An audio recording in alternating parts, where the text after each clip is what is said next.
শুধু ছেলেরা কেন, মেয়েরাও তো দামি। আর কারো কাছে না হোক, মায়ের কাছে তো দামি। আজ জামাই ষষ্ঠী, আমার ঘরে কোনো জামাই আসবে না, কিন্তু গোপালের আশীর্বাদে আমার ঘরে দুটো মেয়ে আছে। তাই মনে হলো শুধু জামাই ষষ্ঠীই কেন, মেয়ে ষষ্ঠীও তো পালন করা যেতে পারে, নতুন কিছু ট্রেন্ডে আনা যেতে পারে। মেয়েরা যে অবহেলিত নয় সেটাও তো প্রমাণ করা যেতে পারে, তাই না?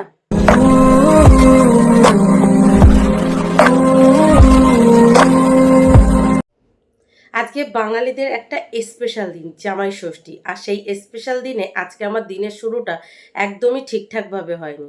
খুব খারাপভাবে আজকে আমার দিনের শুরুটা হয়েছে। যে ফোনটা দিয়ে আমি ব্লগ শ্যুট করি সেই ফোনটা সকাল সকাল মামা মাছকে জলে ফেলে দিয়েছিল। তো সবটাই আপনাদেরকে বলবো, তার আগে চলুন ইন্ট্রো দিয়ে আজকে আমার ব্লগটা তো শুরু করি। Hello friends, good morning. আরেকটা ফ্রেশ নিউ ব্লগে আপনাদের সবাইকে অনেক অনেক স্বাগত। কেমন আছেন আপনারা সবাই? আশা করি আপনারা সবাই অনেক ভালো আছেন। আমরাও আপাতত ভালো আছি আপনাদের আশীর্বাদে আর আমার গোপালের আশীর্বাদে। আজ বুধবার আর এখন বাজে সকাল 9:20। তো চলুন আজকের ব্লগটি এখান থেকেই শুরু করি। তো প্লিজ পুরো ভিডিওটি না কেটে দেখতে থাকবেন আর আমার সঙ্গে থাকবেন। আজ জামাই ষষ্ঠী। আমার ঘরে জামাই আসবে না ঠিকই, কিন্তু আমার ঘরে আমার দুই মেয়ে তো আছে। তো আগের বছর থেকে আমি শুরু করেছি এই জামাই ষষ্ঠীর দিনে আমি দুপুরে অল্প কিছু রান্না বান্না করে আমার দুই মেয়েকে একটু গুছিয়ে পাট পেরে খেতে দিই। তো এই বছরও তেমনটা করব বলে সকাল সকাল ঘুম থেকে উঠে রান্নাঘরে গিয়ে সবার প্রথমে প্রেশার কুকারে একটু সেদ্ধ ভাত করে দিয়েছি। মিস্টার প্রতিদেব খাওয়া দাওয়া করে অফিসে গেছে। তারপরে আমি দুপুরে যে সমস্ত রান্নাবান্না করব সেই সমস্ত রান্নাবান্নার আয়োজনে কাটাকুটি করতে বসে গেছিলাম। এবার একটা বাটিতে জল ছিল আর মামা ঘুম থেকে উঠেছে, আর আবার এদিকে আমার ফোন এসছে। আমি মামাকে বলেছি, মামা ফোনটা দাও তো। ও কি করেছে, ফোনটা দিতে গেছে আর সেই জলের বাটিতে ফোনটা ফেলেছে। ব্যাস, দিনের শুরুটা আজকে আমার এইভাবেই হয়েছে। তারপরে আমি কি করব, তাড়াতাড়ি করে ফোনটা কভারটা খুলে চালের হাঁড়ির ভিতরে ঢুকিয়ে রেখেছিলাম। পাক্কা 1 ঘন্টা আমার ফোন চালের হাঁড়িতে ছিল। তারপর সেখান থেকে বার করে 20 মিনিট চার্জে দিয়ে তারপরে বাসি ঘরে সমস্ত কাজ বাজ গুছিয়ে এই যে আপনাদের সামনে চলে এসেছি। তো আলাদা করে বলার কিছু নেই, আজকে জামা ষষ্ঠী স্পেশাল দিন। সারাদিন যা যা করবো টুকিটাকি এখানেই শেয়ার করবো, আপনারা দেখতেই পাবেন। তো সারাদিন দেখতে থাকুন আর আমার সঙ্গে থাকুন। ফোনটা আপাতত ঠিক আছে, জানি না কতক্ষণ কি ঠিকঠাক থাকবে। তো এখন ঝটপট করে রান্নাঘরে যাব। সবার প্রথমে আমাদের তিনজনের জন্য একটু স্পেশাল দুধ চা বানাবো, খাবো। তারপর সমস্ত কাজবাজগুলো ধীরে সুস্থে গুছিয়ে নেবো। মিস্টার প্রতিদেবের আজকে হাফ ডে, মানে উনি অফিসে গেছে, তাড়াতাড়ি ব্যাক করবে। ওই দুপুর 2টোর মধ্যে চলে আসবে। আমি জানি না দুপুর 2টোর ভিতরে আমি রান্না বান্না করে সমস্তটা গুছিয়ে নিতে পারবো কিনা।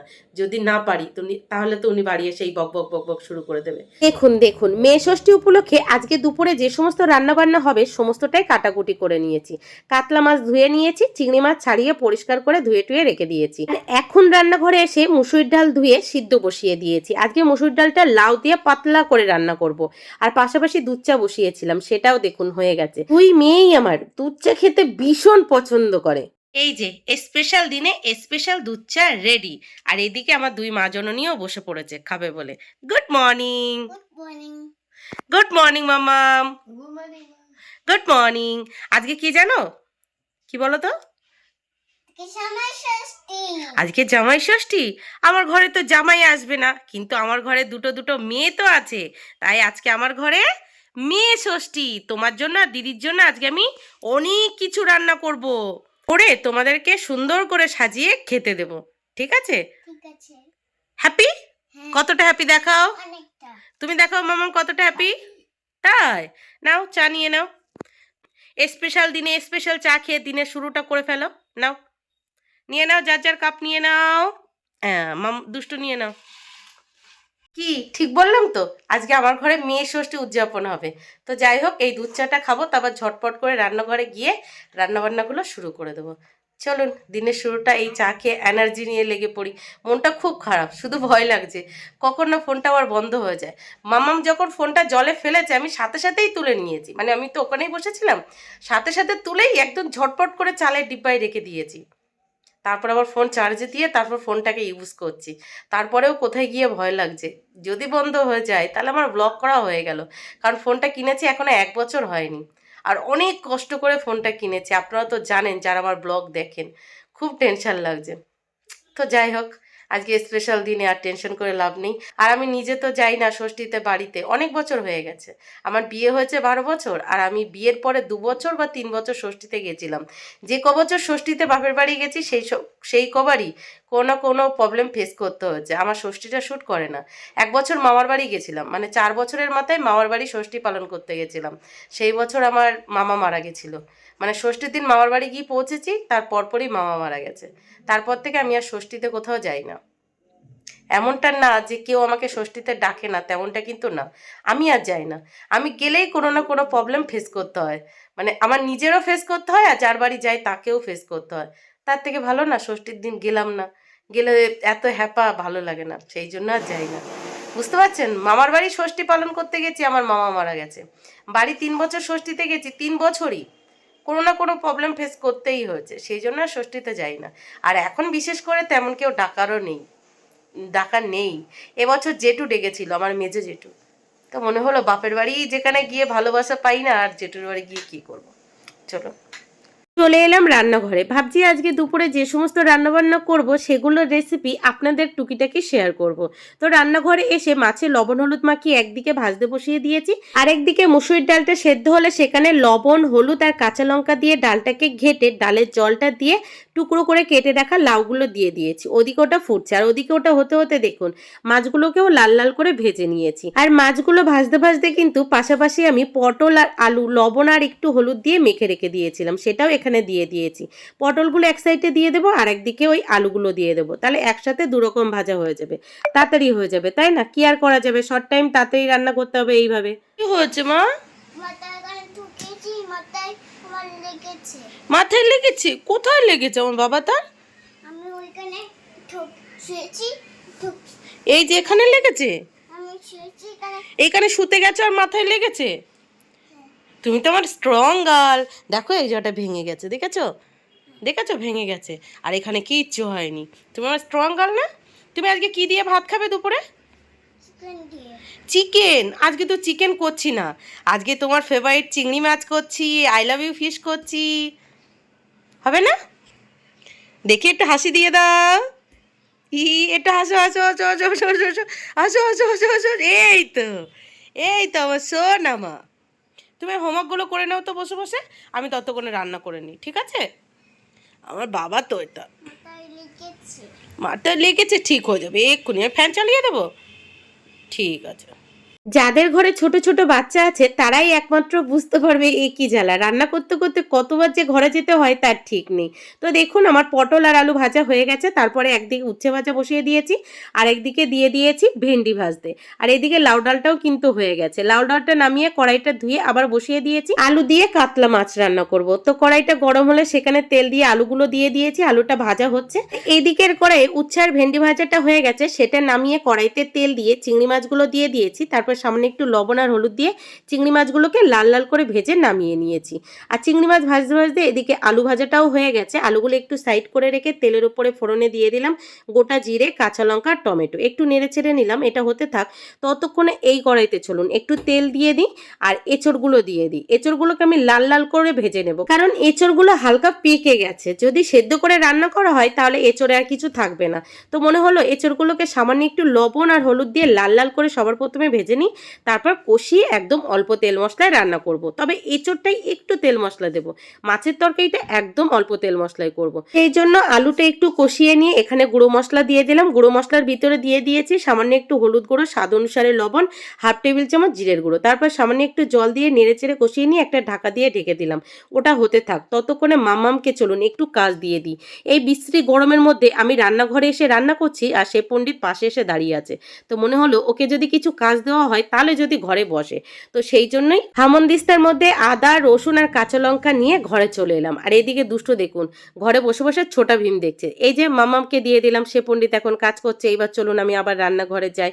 তো আলুটাকে ঢাকা দিয়ে ঢেকে গেছিলাম, দেখুন ঘরে যেতে যেতে একটু নিচে লেগে গেছিলো, তো আবার একটু জল দিয়ে সমস্তটা খুব ভালোভাবে কষিয়ে নিলাম, তারপরে এখানে দিয়ে দিলাম জল। দুষ্টুকে এইভাবে মাছের তরকারি রান্না করে দিলে সে পণ্ডিত আমার খুব পছন্দ করে খায়, তো ওর পছন্দ মতো করার চেষ্টা করি।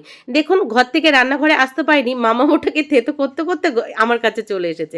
মানে যেখানে আমি থাকবো সেখানে আমার মেয়েকে থাকাই চাই, মানে আমাকে পুরো চোখে হারায় এমনটা আর কি। দেখুন আরেকদিকে কথা বলতে বলতে এঁচোড়টা আমার খুব ভালোভাবে ভাজা হয়ে গেছে।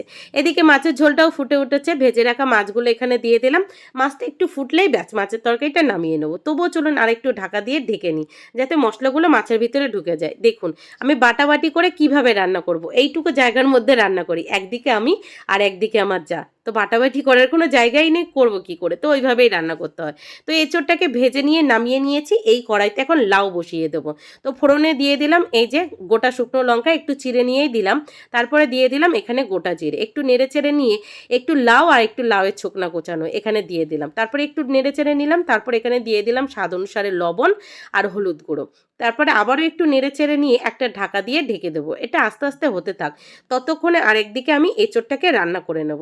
তার আগে এই যে মাছের তরকারিটা হয়ে গেছে, চলুন নামিয়ে নিই। তারপর ঝটপট করে এঁচোড় চিংড়িটাও রান্না করে নেব। তো মাছের তরকারিটা নামিয়ে নিয়েছি, তারপর কড়াইটা ধুয়ে আবার বসিয়ে দিয়েছি। কড়াইটা গরম হলে এখানে একটু বেশি করে সর্ষের তেল দিয়ে দিয়েছি, তারপর ফোড়নে দিয়ে দিয়েছি দুটো চিড়ে নেওয়া শুকনো লঙ্কা, তারপরে দিয়ে দিয়েছি গোটা গরম মশলা, সাথে দিয়ে দিয়েছি হাফ টেবিল চামচ গোটা জিরে। একটু নেড়ে চেড়ে টুকরো করে কেটে রাখা আলুগুলো দিয়ে আলুটাকে ভেজে তারপরে দিয়ে দিয়েছি পেঁয়াজ কুচি। পেঁয়াজটা দিয়ে খুব ভালোভাবে ভেজে নিয়ে এই যে মশলাটা মামাম বেটে রেখেছিল সেটা এখানে দিয়ে দিয়েছি, আদা রসুন আর কাঁচা লঙ্কা থেতো করা। তারপরে দিয়ে দিয়েছি একটা মিডিয়াম সাইজের টমেটো, সমস্তটা ভালোভাবে কষিয়ে নিয়েছি। তারপরে এবার একে একে এখানে গুঁড়ো মশলা দিয়ে দেবো। সবার প্রথমে দিয়ে দিলাম স্বাদ অনুসারে লবণ, হাফ টেবিল চামচ হলুদ গুঁড়ো, হাফ টেবিল চামচ জিরের গুঁড়ো, হাফ টেবিল চামচ লঙ্কার গুঁড়ো, সমস্তটা খুব ভালোভাবে কষিয়ে নিলাম। কষাতে কষাতে একটু অসুবিধা হচ্ছিল দেখে সামান্য একটু জল দিয়ে দিলাম। এবার আবারও একটু সমস্তটা খুব ভালোভাবে কষিয়ে নেব। কষাতে কষাতে যখন দেখবো মশলাটা থেকে প্রায় তেল ছেড়ে দিয়েছে, তখন এখানে আমি ভেজে রাখা এঁচোড়গুলো অ্যাড করে দেবো। এঁচোড়টা দিয়ে সমস্তটা আবারও খুব ভালোভাবে কষিয়ে নেব। তারপর এখানে জল অ্যাড করে দেবো। দেখলেন কি তাড়াতাড়ি রান্না করছি আজকে, দুই পাশে দুটো সমান তালে চলছে আর আমি সমান তালে রান্না করে যাচ্ছি। তো এঁচোড়টা কষিয়ে জল দিয়ে ঢাকা দিয়ে ঢেকে দিলাম। তার মধ্যে এই যে আমি লাউয়ের সাথে যে মাছের তেলটা রান্না করব সেই মাছের তেলটা ধুয়ে নিয়েছি।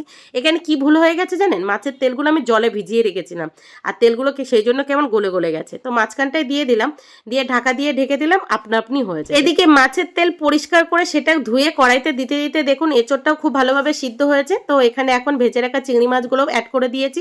চিংড়ি মাছটা অ্যাড করে আবারও ঢাকাটা দিয়ে ঢেকে 3 থেকে 4 মিনিটের মতো রান্না করে নেব। আর এদিকে 4 রকম ভাজা হয়েছে দেখে 2 মেয়ের জন্য 4টে চিংড়ি মাছ তুলে রেখেছি, তাহলে ওই 5 রকম ভাজা হয়ে যাবে, এটাই আর কি। তো দেখুন কথা বলতে বলতে এদিকে আমার লাউটাও হয়ে এসেছে। তো আবার একটু ঢাকা দিয়ে ঢেকে দিই। চলুন মাছের তেলটা খুব ভালোভাবে হতে থাক। আর কথা বলতে বলতে দেখুন এঁচোড়টাও আমার রান্না হয়ে গেছে। চলুন ঝটপট করে এই এঁচোড় চিংড়িটাকে নামিয়ে নিই। দেখুন নামানোর পর কি সুন্দর কালার এসছে, খেতেও না জাস্ট ফাটাফাটি হয়েছিল। আর এদিকে লাউটাও হওয়ার মুখে তখন মনে পড়লো এখানে তো কাঁচা লঙ্কা অ্যাড করিনি। তো তাড়াতাড়ি করে 4টে কাঁচা লঙ্কা চিড়ে এখানে অ্যাড করে দিয়েছি, না হলে এক্ষুনি নামিয়ে দিতাম। এবার কাঁচা লঙ্কাটা একটু হোক, তারপরে নামিয়ে নেব। তো এই যে এদিকে এঁচোড়টা নামিয়ে কড়াইটা ধুয়ে আবার বসিয়ে দিয়েছি। কড়াইটা গরম হলে এখানে একটু সর্ষের তেল অ্যাড করে এই যে ঝটপট করে পাঁপড়গুলো ভেজে নিয়েছি। তারপর কড়াইতে যে তেল ছিল সেই তেলেই একটা গোটা শুকনো লঙ্কা চিড়ে ফোড়নে দিয়েছি আর সাথে দিয়েছি সামান্য একটু সর্ষে। একটু নেড়ে চেড়ে নিয়ে এখানে আম দিয়ে দিয়েছি। আজকে আমের চাটনি করব, তাও অন্যভাবে আপনাদেরকে দেখাবো। তার আগে চলুন লাউটা হয়ে গেছে, এটাকে নামিয়ে নিই। এই যে লাউটাকেও নামিয়ে নিলাম আর পাশাপাশি পাঁপড়গুলো একটা প্লাস্টিকে রেখে দিলাম। দাঁড়ান আগে 2 মেয়েকে দুটো পাঁপড় ভাজা দিয়ে আসি। বেচারা দুটো ঘরে আজকে চুপচাপ বসে আছে, কোনো দুষ্টুমি করতে পারছে না। তো 2 মেয়েকে পাঁপড় ভাজা দিয়ে দিলাম। পাশাপাশি দেখুন এই যে 5 রকম ভাজা, একরকম ভাজায় কম ছিল তার জন্যই চিংড়ি মাছ রেখেছি। আর এইদিকে ঢাকা দিয়ে ঢেকে ঘরের দিকে গেছিলাম, আমগুলো দেখুন পুরো গলে গেছে। তো আমগুলো একটু ঘেটে ঘুটে নিয়েছি। তারপরে কি করেছি, আগের দিন যে রসগোল্লা বানিয়েছিলাম, রসগোল্লা শিরাটা ছিল সেটাই এখানে দিয়ে দিয়েছি, দিয়ে খুব ভালোভাবে নেড়ে চেড়ে নিয়েছি। এবার একটু ঢাকা দিয়ে ঢেকে দেবো। একটা রান্না এখনো হয়নি, কি জানেন, সেটা হলো ভাত। তো তাড়াতাড়ি করে এই যে হাঁড়িতে করে জল বসিয়ে দিলাম, জলটা গরম হতে থাক, ততক্ষণে চলুন চালটা ধুয়ে নিই। তো চালটাকে খুব ভালোভাবে ধুয়ে নিয়েছি, তারপরে এই যে ভাতের হাঁড়ের মধ্যে দিয়ে দিয়েছি। চলুন এটা হতে থাক, ততক্ষণ আমের চাটনিও হয়ে গেছে। চলুন এটাও নামিয়ে নিই। মনে হয়েছিল একটু জিরের গুঁড়ো দেবো, তারপর মনে হলো না থাক, এমনিই থাক, এমনি খেতেই 2 মেয়ে বেশি পছন্দ করে। তো নামিয়ে নিলাম। আর জানেন রান্না করতে করতে সব থালা বাসন ধুয়ে নিয়েছি, বাকি আছে শুধু এই কটা। চলুন এগুলোও ধুয়ে নিই। তো ফাইনালি আমার সমস্ত রান্নাবান্না কমপ্লিট। রান্না করার পর রান্নাঘরে যে সমস্ত কাজবাজগুলো থাকে সেগুলো গুছিয়ে নিয়েছি, ঘর বারান্দা ঝাড়ু দিয়ে ঘরও মুছে নিয়েছি। এখন বাকি আছে 2 মেয়েকে নিচে নিয়ে যাওয়া, ওদেরকে চান করানো, সাথে নিজে চান করা, গোপালকে পুজো দেওয়া, তারপর 2 মেয়েকে সাজিয়ে গুছিয়ে খেতে দেওয়া। তো দেখুন এদিকে আমার অবস্থা কি হয়েছে, রান্নাঘরে রান্না করতে করতে আমি পুরো চান করে গেছি, আলাদা করে আর চান করতে হবে না। তবুও মেয়েদের একটু স্পেশাল ফিল করাতে কি এইটুকু কষ্ট তো করা যেতেই পারে, তাই না? তো যাই হোক, চলুন ভাট বকবো না, আগে চান করে আসি, তারপরে আপনাদের সাথে কথা হচ্ছে। চলো দুষ্টু, চান করবে, চলো চলো। না চান করবো না। চান করবে না? তাহলে এত কিছু রান্না করেছে, খাবে না? হ্যাঁ খাবো। তাহলে চলো চলো, চান করবে, এসো এসো এসো। না চান করবো না। ও চলো। না না দেখাবে না? না আমি টিভি দেখবো। আমি কিচ্ছু করবো না, চান করবো না, কিছু করবো না, সারাদিন টিভি দেখবো। সারাদিন টিভি দেখবে? আচ্ছা চলো, চান করে এসে আবার সারাদিন টিভি দেখবে। চলো চলো। খাবো, মোমো খাবো, আইসক্রিম খাবো, কেক খাবো, রুটি খাবো, আলু খাবো, কেক খাবো। দেখুন, কথা বলতে বলতে এদিকে আমার ভাতও হয়ে গেছে। তো চলুন ভাতটা উপর দিয়ে নিই, তারপর দুই মেয়েকে সাথে নিয়ে নিচের থেকে চান করে আসছি। বেশি না, দুপুর 3টে বাজে। তো ফাইনালি দুই মেয়েকে সাথে নিয়ে নিচে গিয়ে সবার প্রথমে দুই মেয়েকে চান করিয়ে নিজেও চান করে রেডি হয়ে গেছি। এখন গোপাল সোনাকে চান করিয়ে গোপাল সোনাকে আগে পুজো দেবো, তারপর দুই মেয়েকে ভালো করে রেডি করাবো, তারপর ওদেরকে সাজিয়ে গুছিয়ে খেতে দেবো। তো চলুন ভাটনাবকে আগে গোপাল সোনাকে চান করিয়ে পুজো দিয়ে নিই, কারণ 3টে বেজে গেছে। এখনও সমস্তটা গোছাতে গোছাতে 1 ঘন্টার মতো সময় লাগবে। তাহলে আজকে দুই মেয়ের খেতে খেতে ওই বিকেল 4টে বেজে যাবে। কিছু করার নেই, একা হাতেই তো সমস্তটা গোছাচ্ছি। ধীরে সুস্থে গোছাতে তো একটু সময় লাগে, তার উপর আজকে একটু দেরি করে ঘুম থেকে উঠেছি। সব মিলিয়ে গন্ডগোল হয়ে গেছে। তো চলুন আগে গুছিয়ে নিই। জীবনের একটা পরম সত্য কথা কি জানেন? নিজের মনের কথা কখনো কাউকে বলবেন না, সে যতই আপন হোক না কেন। আপনি আপনার মনের কথা ঠাকুরকে বলুন, ঠাকুর আপনার উপকারে না আসুক, কিন্তু আপনার বিপদে ফেলবেন না। তো যাই হোক, গোপালকে চান করিয়ে তাকে বসিয়ে দিয়েছি। আগে গোপালের ফলের থালাটা রেডি করে নিচ্ছি। এই যে 5 রকম ফল গোপালকে দিয়ে দিয়েছি, আর গোপালের পাশাপাশি গোপালের দুই দিদির ফলের থালাটাও রেডি করে নিয়েছি। আর এদিকে আমার গোপাল সোনাকে দেখুন সাজিয়ে গুছিয়ে পুজো দিয়ে দিয়েছি, কিন্তু ওপর দিকে তুলসী পাতা দেওয়া হয়নি, তো ঝটপট করে তুলসী পাতা দিয়ে দিলাম, কারণ তুলসী পাতা ছাড়া গোপাল আবার কোনো সেবা গ্রহণ করে না। তো এই যে আমার গোপাল সোনাকে কেমন লাগছে বলুন তো দেখি। এই যে গোপাল সোনাকে পুজো দিয়ে তারপর গোপাল সোনার দুই দিদিকে হালকা করে রেডি করে নিয়েছি। কেমন লাগছে গোপাল সোনার দুই দিদিকে আপনারা কিন্তু অবশ্যই কমেন্ট বক্সে জানাবেন। দুষ্টু, তোমার কেমন লাগছে? ভালো লাগছে। ভালো লাগছে? খিদে পেয়েছে কি? খুব খিদে পেয়েছে, তাই? আর এই যে হলো দুই দিদির একমাত্র ভাই। দেখুন, ভাইয়ের খাওয়া হয়ে গেছে, এখন দুই দিদিকে খেতে দেওয়ার পালা, তাই তো? তোমরা এখানে বসো, আমি ঝটপট করে তোমাদের খাবারটা এবার রেডি করে নিই, ঠিক আছে? গোপালকে একদম কিউট কিউট লাগছে। গোপালকে কিউট কিউট লাগছে, আর গোপালের দিদি তুমি, তোমাকেও কিউট কিউট লাগছে। তোমাকে মা সরস্বতীর মতো লাগছে, আর দিদিকে কার মতো লাগছে? না গোপালকে কিউট কিউট লাগছে, আমাকে বিউটিফুল হতে লাগছে। তাই? আচ্ছা চলো, ঠিক আছে, তাই সই। বাবা, সারাদিন একা হাতে সমস্তটা সামলাতে সামলাতে পুরো পাগল হয়ে গেছি। মিস্টার প্রতিদেব বলেছিল দুপুর 2টোর মধ্যে বাড়ি চলে আসবে, ওনার বাড়ি আস্তে আস্তে 4টে বেজে গেছে। তো যাই হোক, বাড়ি এসে উনি তাড়াতাড়ি করে চেঞ্জ করে হাত মুখ ধুয়ে দুই মেয়ের থালা রেডি করতে বসে পড়েছে। আর এদিকে দুই মেয়েও বসে পড়েছে, তাদের তো প্রচণ্ড খিদে পেয়ে গেছে। তো আজকে তাড়াতাড়ি করে মিস্টার প্রতিদেব থালাটার অন্য লোক দিতে পারেনি, এটাই দিয়েছে। তো কেমন লাগছে বলুন? সমস্তটা গুছিয়ে এই যে মামামকে দিয়ে দিয়েছি একটা টেবিলে, আর একটা টেবিলে দিয়ে দিয়েছি দুষ্টুকে। দুই মেয়ে খাক আর না খাক প্রচন্ড পরিমাণের হ্যাপি হয়েছে। দেখুন কতটা হ্যাপি হয়েছে। আমি একটা জিনিস বিশ্বাস করি, কি জানেন? আমি মা, আমি যতদিন বেঁচে আছি ততদিন চেষ্টা করব আমার দুই মেয়ে আমার কাছে যতদিন আছে আমার ক্ষমতার মধ্যে ওদের স্পেশাল দিনগুলোকে আরো স্পেশাল করে ফুটিয়ে তোলা, কারণ বড় হয়ে যাতে আমার মতো আফসোস না করে যে আমরা মেয়ে বলে সব কিছু থেকে বঞ্চিত হয়েছি। ওরা যেন গর্ব করে বলতে পারে আমরা সব কিছু পেয়েছি। কি বলছো তুমি? কোনদিন বাজে ছেলে লাগাছো? বাজে ছেলে? সেটা আবার কে? এই যে বাজে ছেলে বাজে দিয়েছে। এই যে বাজে ছেলে তোমার? কি গো, তোমার মা তোমাকে বাজে ছেলে বলছে তো? আর তুমি কি তাহলে বাজে মা? তাহলে কি তোমাকে চিকেন মাছ তোমায় চোখে মারবে দেখো? ওরম বলতে নেই। আচ্ছা, তোমাকে এই যে সুন্দর করে খেতে দিয়ে আমাকে ছেলে দিও। ডাল ঢেলে দিয়েছে? হ্যাঁ। আচ্ছা, বাবাকে বকে দেবো। এবার তুমি বলো তো, এত সুন্দর। নাই খাবো না। আচ্ছা শোনো, এবার তুমি বলো তো, এত সুন্দর করে সাজিয়ে গুছিয়ে খেতে দিয়েছি, তুমি কতটা হ্যাপি হয়েছো? অনেকটা। হাত দিয়ে দেখাও একটু। অনেকটা হ্যাপি হয়েছো? তাই? নাও খাও। আমি এখন খাবার শুরু করে দিয়েছি। হ্যাঁ, আমি এখন খাবার শুরু করে তুমি এখন খাওয়া শুরু করে দিয়েছো? রান্না বান্না কেমন হয়েছে? বলো তুমি খেলে গেলে মানে আমার হাতের রান্না অনেক সুন্দর লাগে। তাই? মামাম কেমন হয়েছে? দারুণ হয়েছে। গুড গার্ল, নাও খাও। তো দুই মেয়ে খাওয়া শুরু করে দিয়েছে, আর একদিকে মিস্টার প্রতিদেবও বসে পড়েছে, পাশাপাশি আমিও বসে পড়েছি। আজকে আমি আর কোনো ঝোলের তরকারি খাবো না, শুধু শুকনো তরকারি দিয়ে খাবো, কারণ অনেকটাই বেলা হয়ে গেছে আর আমার পেটে প্রচণ্ড পরিমাণের ব্যথা করছে, গ্যাসের ব্যথা আর কি। আর একদিকে আমার শ্বশুর বাবা, দেখো ওনার দুই নাতনিকে এরকম সাজিয়ে গুছিয়ে সুন্দর করে খেতে দিয়েছি, তখন উনি ভেবেছে আজকে হয়তো আমার মেয়েদের জন্মদিন, বয়স হয়ে গেছে তো। আর আমার শ্বশুর বাবা অত ঘুর প্যাচ জটিলতা বোঝে না, উনি যেমন উনি তেমন আর কি। তো মামা মোটামুটি সবটাই খেয়েছে, খায়নি শুধু ফল আর মিষ্টি। এই যে ঋদ্ধিমান, ও ছোট রাজকুমার, তুমি কোথায় যাচ্ছ বেরু বেরু?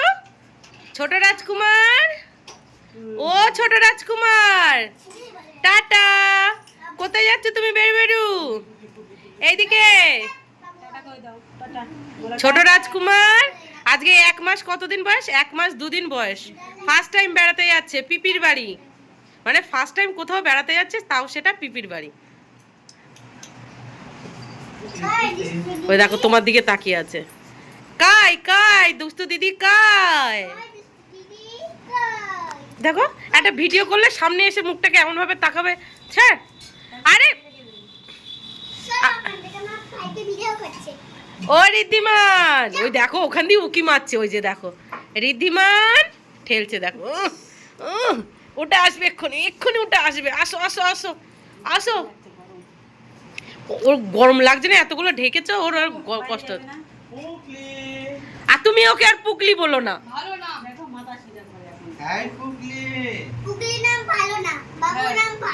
হ্যাঁ বাবা বোঝে না তো। তখন যে কথাটা বলছিলাম, মাম্মা মোটামুটি খেয়েছে, কিন্তু দুষ্টু অর্ধেক জিনিস খায়নি, ও শুধু খেয়েছে মাছ, দই আর মিষ্টি। আর এদিকে দেখুন, খাওয়া দাওয়ার পর ঘর বারান্দা মুছতে মুছতে মামামকে পড়াতে চলে এসেছে। তো মামাম ঘরে বই নিয়ে বসে পড়েছে, আর সকালে জামা কাপড় মেলা হয়নি এখনো। দুপুরে দুই মেয়ের খাওয়ার পর আমরা নিজেরাও খেয়েছি। খাওয়া দাওয়া করার পর থালা বাসনগুলো বেসিংয়ে তুলে ঘর বারান্দা মুছেছি, মুছতে মুছতে মামামকে পড়াতে চলে এসেছে। মামাম ঘরে বই নিয়ে বসে পড়েছে, আর আমি থালা বাসনগুলো বেসিংয়েই রেখে দিয়েছি। আর মাজতে এখন ইচ্ছা করছে না, একটু পরেই মাজবো। দুপুরে সেই চান করতে গেছিলাম, সেই জামা কাপড় মেলা হয়নি, এখন এগুলো মেলবো। তারপরে যে ফলগুলো দিয়েছিলাম দুই মেয়েকে, ওরা তো পুরোপুরি খাইনি, একটু খাবো, তারপর দুষ্টুকে টিউশন দিয়ে আসবো, তারপর এডিট করতে বসবো। কালকের ভিডিও এখনও এডিট হয়নি, কখন আপলোড করব কি জানি, সন্ধ্যে 8:30টার মধ্যে করতে হবে, মানে সন্ধ্যে বলতে রাত 8:30টার আগে। তো যাই হোক, না ভাটবকে চলুন সমস্তটা তাড়াতাড়ি গুছিয়ে নিই, গুছিয়ে ফ্রি টাইমে বকবক করা যাবে। আজকে আর আপনাদের সামনাসামনি বসে বকবক করার টাইম হবে না, প্রচুর কাজ এখনো বাকি, প্রচুর প্রচুর প্রচুর। তবে আজকে সারাদিন যতই খাটাখাটি হোক না কেন, খুব আনন্দ পেয়েছি, মন থেকে একটা শান্তি পেয়েছি, যে দুই মেয়ের জন্য এত কিছু আয়োজন করে ওদের সামনে দিয়েছে আর ওরা হ্যাপি হচ্ছে, সেটাই শান্তি। তো যাই হোক চলুন গুছিয়ে নিই। সোমা, তোমার ঘরে জামাই ষষ্ঠী সেলিব্রেশন হয়নি? না, আমার ভাই আসেনি? কি পচা মেয়ে, হ্যাঁ আমার ভাইটাকে ষষ্ঠীতে ডাকুনি? এখনো বিয়ে হয়নি। আরে হাফ বিয়ে তো হয়ে গেছে। ও রেজিস্ট্রি হলে তারপরে আরে তোমার মনের বিয়ে তো হয়ে গেছে, যেটা সব থেকে বড় ইম্পর্টেন্ট। এনা একটু মিষ্টি খাও, এনা।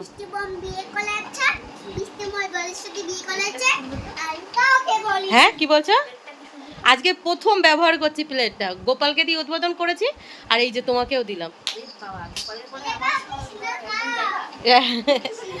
আরে মাম্মাম ভাবছে দুপুরে আজকে মা ভালো মন্দ খাওয়ালো, তারপরেও বই নিয়ে বসতে হচ্ছে। দেখো আমি জামাটা খুলে নি, আমি ভাবলাম কি খাওয়া দাওয়ার পর কয়েকটা ছবি তুলবো, কারণ ওর আগে মানে ছবি তোলার টাইম পাইনি। ব্যাপারটা কি হচ্ছে, আগে কয়েকবার ওই পুজোতে বাড়িতে তুমি নেমন্তন্ন করেছো, আমি এসেছি, বসেছি, থেকেছি, গল্প করেছি। ও হয়তো আজকেও তেমন কিছু। করেছে আর তুমি চলে যাও। আমার আইডিয়াটা কেমন হয়েছে, এই যে মেয়ে ষষ্ঠী? বলো কি বলছিলে, বলো। তাই তো আমারও ষষ্ঠী পুজো হয় না। ষষ্ঠী পুজো না, ষষ্ঠী পুজো তুমি তো দেখোনি, আমাদের ভিতরে আছে, জামাইকে পুরো বরণ করে পুজো করে, মানে ঠাকুরের আসনে বসিয়ে জামাই পুজো করে, বুঝেছো, পুরো জামাই পুজো করে। এটা খেয়ে দেখো তো কেমন আলু বকরাটা। নাও আলু বকরাটা খাও, খেয়ে বলো তো। আচ্ছা ওটা তুমি খেয়ে ওটা রিভিউ দাও, খেতে কেমন, খেতে কেমন আলু বকরা। দেখ তোর পিপির রিয়াকশন, এমনি তোর পিপি ফল খায় না, কেমন খেতে? একটু টকটা ভালো না তাই তো? এইদিকে দেখুন, সকাল থেকে রান্নাঘরে এত পরিমাণের ব্যস্ত ছিলাম, দুষ্টুর হোমওয়ার্কগুলো করানো হয়নি, তো টিউশনে নিয়ে যাওয়ার আগে আগে তাড়াতাড়ি করে বসে পড়লাম ওর হোমওয়ার্কগুলো করানোর জন্য। ভিডিও এডিটিং করতে সময় লাগে 1 ঘন্টা 1.5 ঘন্টা 2 ঘন্টাও লেগে যায়। আর আজকে জানেন মাত্র 25 মিনিটের মধ্যে ভিডিও এডিটিং কমপ্লিট করে সেভ করে এই যে দুষ্টুকে নিয়ে বেরিয়ে পড়েছি। আর মিস্টার প্রদীপ তাকে বললাম একটু দিয়ে আসতে, সে যাবে না, সে এখন রেস্ট নেবে। সারাদিন কাজ করলাম আমি, কষ্ট হয়ে গেছে তার। চলো, হ্যাঁ তুমি সব খেয়েছো? আজকে অনেক কিছু রান্না করে খাইয়েছি, তাহলে আজকে ভালোভাবে পড়াশুনো করবে, ঠিক আছে? চলো, টাটা। তা কোন কোন জায়গায় ব্যথালো বান্ধবী ললিতা? দুষ্টুকে টিউশন ছেড়ে বাড়ি এসে আমি মিস্টার প্রতিদেবকে বলছি তুমি আনতে যাবে তো, তার রিপ্লাই ওই যে গান গেয়ে দিল। কি আর করা যাবে, ওই আমাকেই আনতে যেতে হবে, কারণ উনি এখন কাজ করছে। তো যাই হোক, চলুন আজকের ব্লগটি এই পর্যন্তই, দেখা হচ্ছে কাল সকাল।